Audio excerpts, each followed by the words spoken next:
네, 안녕하세요. 오늘은 등속 직선 운동에 대해서 설명하도록 하겠습니다. 자, 운동 파트에 보게 되면 이제 등속 직선 운동과 그리고 자유낙하 운동 두 가지 내용이 남았습니다. 그래서 일단 해보고 등속 직선 운동까지 자세히 설명하고 시간이 되면 자유낙하 운동까지 마저 설명하도록 하겠습니다. 자, 여기 보시죠. 예전에 중학교 1학년 1학기 과정이었어요. 그게 지금 3학년 1학기 과정으로 오히려 업대가 넘어갔죠. 그러니까 등속 직선 운동은 생각보다 어려운 파트가 아니라는 거죠. 자, 그러면 등속 직선 운동이라는 거는 말 그대로 뜻부터 잘 해석해야 돼요. 등속이라는 말은 이게 같을 등자거든요. 그래서 속력이 같다라는 뜻을 갖고 있습니다. 그리고 직선이라는 말은 방향이 바뀌지 않는다라는 뜻입니다. 그래서 등속 직선 운동이라는 것은 방향이 바뀌지 않고 속력의 크기가 변하지 않는 그런 운동입니다. 물론 실생활 속에서 등속 직선 운동을 하는 경우는 잘 없겠죠. 없겠지만 그래도 최대한 이런 운동을 하는 것들이 무엇이 있는지를 대략 한번 짚어보면 이렇습니다. 에스컬레이터 아시죠? 그죠? 에스컬레이터 같은 경우도 일정한 속도로 움직이죠. 무빙 워크, 대구에서 무빙 워크를 탈라 그러면, 저기 있구나. 요번에 이제 동대구역 쪽에 가보게 되면 그렇죠. 새로 그 백화점 건립됐죠? 그래서 두 백화점 사이에 이동하는 통로에 보게 되면 왜 펭귄들 많이 서 있고, 그 옆에 무빙 워크 놓여져 있는 거 아시죠? 그게 바로 무빙 워크입니다. 그래서 무빙 워크도 보게 되면 천천히 이렇게 일정한 속도로 움직인다 이렇게 볼 수가 있습니다. 그죠? 그 다음 리프트도 마찬가지입니다. 또는 컨베이어 벨트 같은 경우도 마찬가지고 일정한 속도로 움직인다라고 보여지면 되겠습니다. 근데 우리가 실생활 속에서는 일정하게 움직이는 예들도 보면 뭐 동력을 이용해서 일정하게 움직이잖아요. 그죠? 근데 이 과학 책에서는 이 등속 직선 운동을 하는 경우는 힘의 크기가 0일 때를 의미합니다. 만약에 운동하고 있는 상태에서 힘을 주게 되면 그 힘으로 인해서 무슨 운동을 하게 돼요? 가속도 운동을 하게 되죠. 근데 등속 직선 운동이라는 말은 가속도가 없다는 뜻이거든요. 그러면 가속도의 크기가 0이라는 뜻은 결국 알짜 힘의 크기가 얼마다? 0이라는 뜻을 갖고 있습니다. 안 그래도 이 파트 가르치면서 고등학생들도 많이 힘들어요. 왜냐하면 선생님 힘을 안 줬는데 어떻게 움직일 수 있나요? 그렇게 생각하죠. 근데 과학에서 말하는 힘이라는 것은 현재 상황에서 힘을 주느냐 안 주느냐입니다. 물론 이 수레가 처음에 움직였을 때는 힘을 줬을 수 있겠죠. 그 힘에 의해서 정지해 있던 수레가 움직이기 시작했겠죠. 근데 어느 시점에 더 이상 힘을 주지 않는 거예요. 힘을 주지 않으면 이미 운동하고 있는 수레는 어떤 운동을 하겠어요? 일정한 속도로 움직이는 그런 운동을 하겠죠. 그러니까 이 수레가 처음에 줬던 힘을 얘기하는 게 아닙니다. 처음에 힘을 줘서 움직이게 되었지만 지금 제가 얘기하는 힘이라는 것은 이 운동하고 있는 그 시점에 힘이라는 건 꾸준하게 주는 걸 얘기하는 겁니다. 그래서 운동하고 있는 시점에는 아무런 힘을 주지 않지만 이 수레는 일정하게 움직이게 된다라는 뜻입니다. 또 이런 생각을 할 수 있는 사람이 있죠. 선생님, 수레가 가다가 멈추잖아요. 그러니까 수레가 가다가 멈추는 것도 마찰력이라는 힘이 있기 때문에 멈추는 겁니다. 만약에 마찰력도 없고 아무런 힘이 존재하지 않는 공간에서는 정지한 물체는 계속 정지해 있고 이미 움직이기 시작한 물체는 등속 직선 운동을 한다. 이렇게 보시면 되겠습니다. 그러면 앞으로 제가 등속 직선 운동을 한다는 말만 나오면 알짜 힘이 0 이렇게 말해도 되겠죠? 그걸 그렇게 따라와야 됩니다. 그러니까 등속 직선 운동이라는 말만 들리면 알짜 힘이 0이구나. 알짜 힘이라는 것은 이 물체에 존재하는 모든 힘을 합했을 때 힘을 뜻하는 것입니다. 그래서 그 힘의 크기가 얼마? 0이 된다라는 뜻입니다. 그렇죠? 자, 그걸 인정하지 않으면 상당히 심각해집니다. 왜냐하면 이 고대 때로 돌아가게 되면 이 고대 때 과학계를 주름잡고 있던 사람이 아리스토텔레스입니다. 아리스토텔레스가 누군지 아시죠? 그죠? 아리스토텔레스입니다. 아리스토텔레스 같은 경우는 철학이나 사상에서도 유명하지만 그때 당시에는 과학에서도 거의 아리스토텔레스 말 한마디가 거의 법이었습니다. 그래서 아리스토텔레스가 어떠한 말을 했냐면 움직이는 물체는 움직이다가 결국은 정지하게 된다라고 이야기했습니다. 그래서 그 내용이 또 철학적으로 바뀌게 되면 너무 복잡해지니까 설명하기는 좀 그렇고, 그래서 아리스토텔레스는 어쨌든 움직이는 물체는 멈춘다 이렇게 설명을 하면서 철학적으로 넘어가게 된 거죠. 근데 그 움직이는 물체가 멈추는 거는 마찰력 때문에 멈추는 거지 아무런 힘이 존재하지 않는다면 실제로는 멈추지 않죠. 정지한 물체는 정지해 있고 이미 움직이기 시작한 물체는 등속 직선 운동을 하게 되죠. 그렇게 내용을 반박하고 나온 사람이 누구였냐면 갈릴레이의 사고 실험에서 나오기 시작해서 결국은 누구로 이어집니까? 뉴턴의 관성의 법칙으로 이어집니다. 그래서 결국은 현재 있는 과학은 이게 근대죠. 이 근대 때 이 내용으로 바뀌면서 현재는 이 갈릴레이와 또 뉴턴의 사고를 따라서 생각하고 있습니다. 그렇기 때문에 고대로 돌아가고 싶지 않으면 반드시 등속 직선 운동을 한다는 말은 알자 힘의 크기가 얼마다? 0이다 라는 것을 인정하고 들어오셔야 되겠습니다. 자, 그러면 이제 이 파트에서 이제 등속 직선 운동은 그래프가 두 가지가 나옵니다. 원래는 그래프가 세 가지거든요. 자, 그래프 이거 잘 봐야 돼요. 앞으로는 이 그래프 싸움이거든요.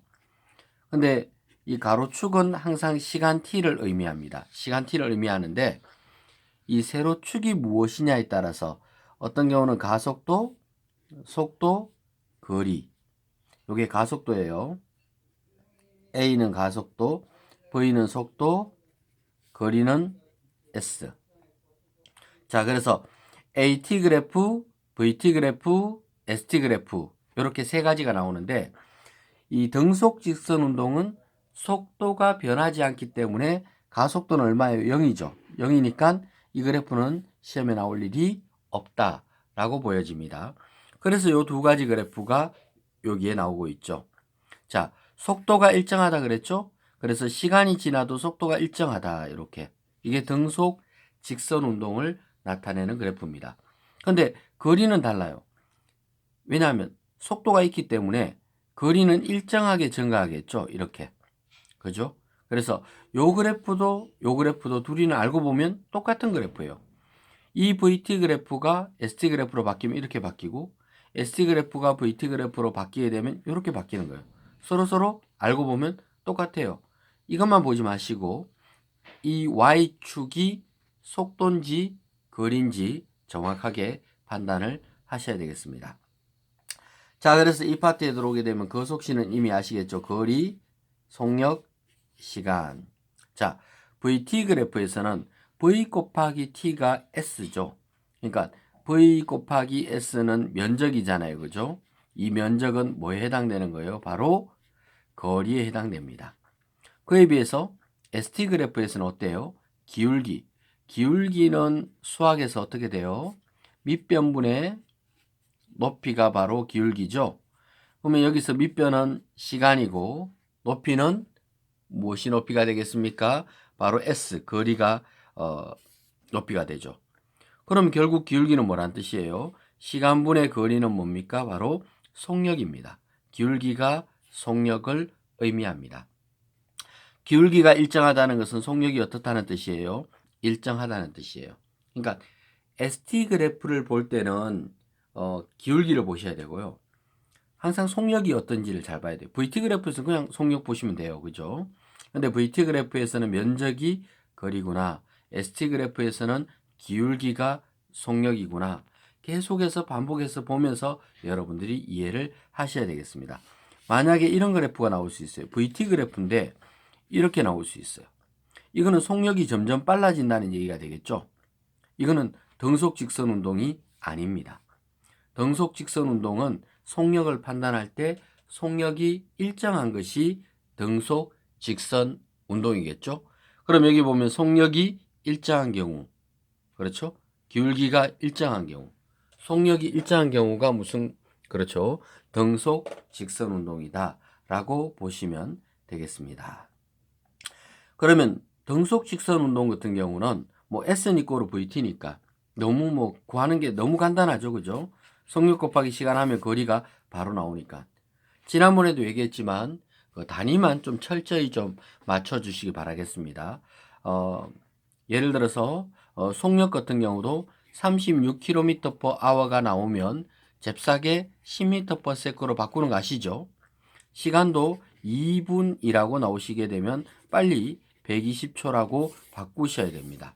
이런 식으로 거리는 미터 단위로, 시간은 초, 세크 단위로, 그렇죠? 속력도 미터 퍼 세크 단위로 꼭 빨리빨리 바꿔주시는 것이 중요하다라고 보여집니다. 그래서 등속 직선 운동은 뭐 그렇게 큰 어려움은 없습니다. S는 이꼬르 VT가 다기 때문에. 그리고 나서 이제 속도가 이제 변하는 운동의 가장 대표적인 경우가 바로 자유 낙하 운동입니다. 근데 그 자유 낙하 운동 같은 경우는 바로 그 속력이 일정하게 변하는 운동이 되겠습니다. 그래서 속력이 일정하게 변하는 자유 낙하 운동에 대해서 뭐 필기된 게 따로 없기 때문에 선생님이 적으면서 하도록 하겠습니다.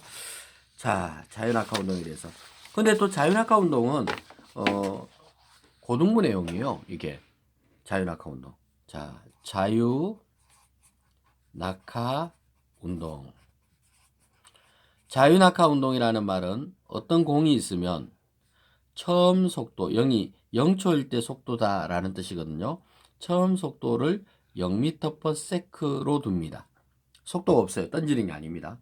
가만히 놓습니다. 가만히 놓게 되면 밑으로 당기는 힘이 작용하죠. 중력이라는 힘. 그러면 힘이 작용하게 되면 이 힘으로 인해서 가속도가 생깁니다. 속도가 점점 빨라지는 거예요. 그러니까 1초 후에는 요만큼 내려갔다면 그 다음 1초 후에는 더 많이 내려가겠죠? 그 다음 1초 후에는 더 많이 내려가고 그 다음 1초 후에는 훨씬 더 많이 내려갑니다. 그러니까 간격이 넓어지고 있죠? 간격이 넓어진다는 것은 속도가 점점 빨라지고 있다라는 뜻입니다. 이런 경우가 바로 등 가속도 운동의 대표적인 경우라고 볼 수 있습니다. 등속도 아니에요. 등 가속도예요. 가속도는 A입니다. 가속도가 있다는 것은 힘이 존재한다는 뜻이겠죠. 힘은 질량 곱하기 가속도니까 가속도가 있으면 힘이 있는 겁니다.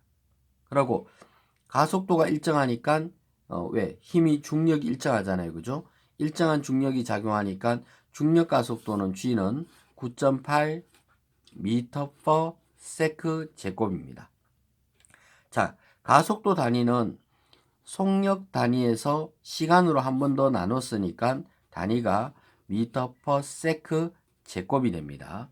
이게 가속도 단위예요. 미터 퍼 세크는 속력 단위고 미터는 거리 단위고 미터는 거리 단위, 시간으로 한 번 나누면 속력 단위, 한 번 더 나누면 가속도 단위. 그렇죠? 거리, 속력, 가속도. AT 그래프, VT 그래프, ST 그래프 기억나시죠? 그죠? 그러니까 그런 식으로 이게 고등학교 갔을 때 굉장히 어려운 파트인데 지금 현재 여기서 설명하고 있는 등속 직선 운동이나 자유낙하 운동 같은 경우는 뭐 그렇게 어려운 걸 설명하는 것이 아니고 여러분들이 조금 뭐 감을 잡는 정도 선에서 이렇게 설명을 하고 있는 거거든요. 그래서 자유낙하 운동은 중력이라는 힘이 존재하기 때문에 속력이 달라진다라는 거. 그래프로 그린다면 이렇게 그릴 수 있어요. 속력이 점점 빨라지니까 VT 그래프에서는 속력이 빨라지죠. 이렇게. 가속도는 어떻게 되겠어요? AT 그래프에서는 가속도가 있어요. 이렇게 일정한 가속도가 있습니다. 이게 9.8m/s 제곱이라는 가속도가 있어요. 자, 이거를 ST 그래프로 바꾼다 그러면 ST 그래프도 기울기가 일정하지 않겠죠. 기울기가 점점 빨라지겠죠. 이렇게. 그러니까 속력이 기울기인데 기울기가 점점 이렇게 빨라지는 그런 운동을 합니다. 이 세 가지 그래프가 바로 AT 그래프, VT 그래프, ST 그래프 등가속도 운동입니다. 그래프 해석이 힘들면 항상 속력을 해석하셔야 돼요. AT 그래프에서는 면적이 속력이거든요. 물론 가속도 자체가 일정하죠. 속력이 점점 빨라지고 있는 거 맞죠? 여기도 봐요. 면적이 시간이 지나면 면적이 요만큼이다가 그 다음 면적이 점점 커지고 있죠. 면적이 커지고 있다는 것은 시간이 지날수록 속력이 어떻게 돼요? 빨라진다는 뜻입니다. 여기도 봐요. 속력이 빨라지는 거 맞죠? 여기서는 기울기가 빨라지는 거 맞죠?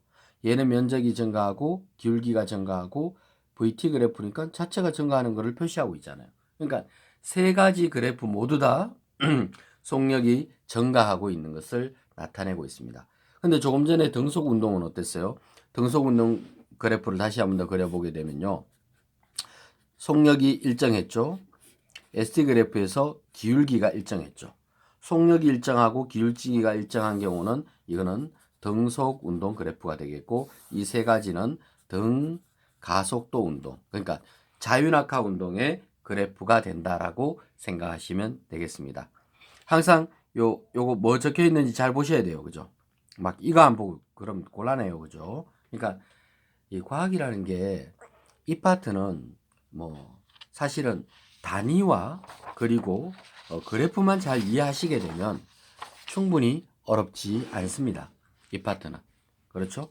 단위를 뭐 킬로미터 단위도 빨리 미터 단위로, 센티미터 단위도 빨리 미터 단위로, 그램 단위는 킬로그램 단위로 빨리 바꾸셔야 돼요. 분이나 시간은 잽싸게 초 단위로 빨리 바꾸셔야 돼요. 그러니까 미터나 킬로그램 초 단위로 빨리 바꿔만 주시면 계산하는데 큰 어려움이 없다고 보여집니다. 그리고 그래프 해석을 조금 더 민감하게 할 필요가 있다라고 생각이 되어집니다. 그래서 지금 오늘 아침에 또 여러분들에게 등속 운동과 자연학과 운동 두 가지 운동에 대해서 설명을 해보았습니다. 네, 다음 시간 기대해 주시고 또 건강에 유의하셔야 되겠죠. 지금 그죠? 언제까지 계속 이렇게 될지 모르는 상황인 것 같아요. 그래서 여러분들도 집에서 생활 패턴을 잘 잡으셔서 공부하시는 것이 중요할 것 같습니다. 감사합니다.